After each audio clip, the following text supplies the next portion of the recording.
सुप्रभात छात्रों, इस वीडियो में हम यूपी बोर्ड की हाई स्कूल और इंटर की कक्षाओं के लिए अत्यधिक महत्वपूर्ण कवि जयशंकर प्रसाद का जीवन परिचय पढ़ेंगे। जीवन परिचय जयशंकर प्रसाद का देखिएगा। जीवन परिचय। छायावाद के प्रवर्तक महाकवि जयशंकर प्रसाद का जन्म काशी के अत्यंत प्रतिष्ठित सुगनी साहू के वैश्य परिवार में 1889 ईस्वी में हुआ था। जयशंकर प्रसाद का जन्म कहाँ हुआ? काशी में हुआ। और ये छायावादी युग के प्रवर्तक माने जाते हैं। ये काशी के सुगनी साहू वैश्य परिवार में कहाँ हुआ? सन 1889 ईस्वी में हुआ था। इनके दादाजी का नाम शिवरतन साहू और पिता का नाम देवी प्रसाद साहू था।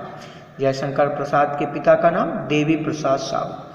माता पिता और बड़े भाई का देहावसान अल्पायु में ही होने के कारण परिवार का उत्तरदायित्व इन्हें वहन करना पड़ा। मतलब ये छोटे ही थे तभी इनके माता भी, पिता भी और बड़े भाई का भी देहांत हो गया।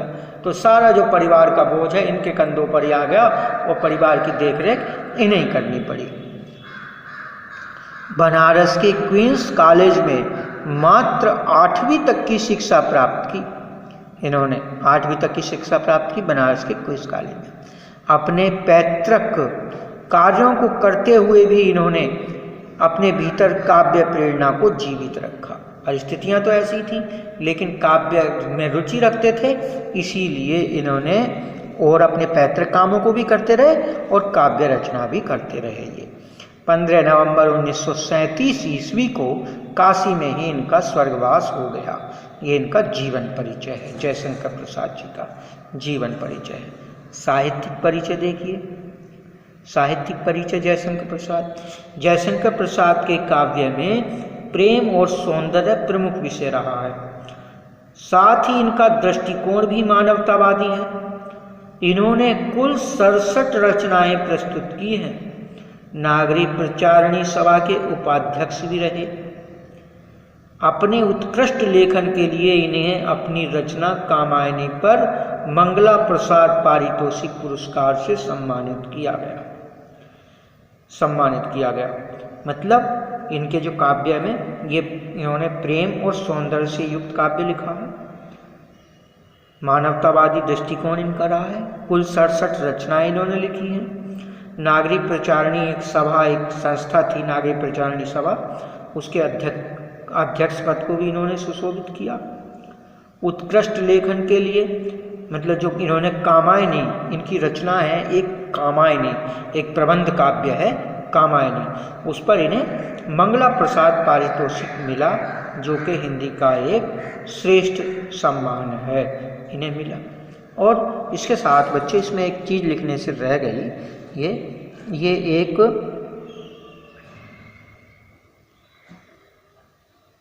श्रेष्ठ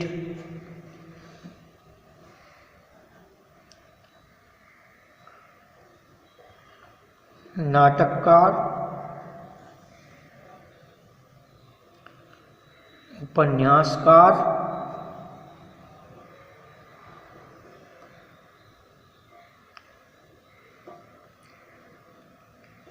कहानीकार तथा कवि थे। मतलब सभी क्षेत्रों में इन्होंने नाटक भी लिखे हैं, उपन्यास भी लिखे हैं, कहानी भी लिखी है और कविताएं भी लिखी हैं। इस तरह से एक श्रेष्ठ कवि थे। कृतियां देख लीजिए इनकी कृतियां। कृतियां, अगला हेडिंग है कृतियां, काव्य संग्रह। कृतियों में जो काव्य इन्होंने लिखा है वो क्या क्या है? झरना, आंसू, लहर, कामायनी, चित्राधार, प्रेम पथिक, कानन कुसुम आदि, ये इनकी काव्य कृतियां हैं। इन्होंने नाटक भी लिखे हैं। चंद्रगुप्त, स्कंदगुप्त, ध्रुव स्वामिनी, जन्मे जय का नाग यज्ञ, राज्यश्री, अजात शत्रु, प्रायश्चित आदि इनके नाटक हैं। उपन्यास भी लिखे हैं इन्होंने। कंकाल, तितली, इरावती, ये इनके उपन्यास हैं। इरावती ऐसा उपन्यास है जिनकी लिखते हुए ही जिसके रचते हुए इनकी मृत्यु हो गई थी, तो ये पूरा नहीं हो पाया। कहानी संग्रह, प्रतिध्वनि, छाया, आकाशदीप, आंधी, ये इनके कहानी संग्रह हैं। और निबंध संग्रह है काव्य और कला, इनके निबंध संग्रह का नाम है। भाषा शैली, इनकी भाषा शैली कैसी है? इनकी प्रारंभिक रचनाएं तो ब्रज भाषा में है, यानी इन्होंने ब्रज भाषा में भी अपनी रचनाएं लिखी हैं। बाद की रचनाएं संस्कृतनिष्ठ खड़ी बोली है, और इन्होंने खड़ी बोली में भी अपनी रचनाएं लिखी हैं। यानी इनकी दो भाषा हैं, ब्रज भाषा और खड़ी बोली। इनकी शैली प्रबंध और मुक्तक दोनों प्रकार की है। प्रबंध शैली में भी इन्होंने काव्य लिखा और मुक्तक शैली में भी इन्होंने काव्य लिखा। ये इनके शैली है। हिंदी साहित्य में स्थान, प्रसाद जी भाव और शिल्प दोनों ही दृष्टियों से हिंदी के युग प्रवर्तक कवि के रूप में हमारे सम्मुख आते हैं। यानी कि भाव और शिल्प दोनों ही दृष्टि से कवि श्रेष्ठ थे और एक युग प्रवर्तक कवि के रूप में जाने जाते हैं। ये जीवन परिचय है जयशंकर प्रसाद का। धन्यवाद।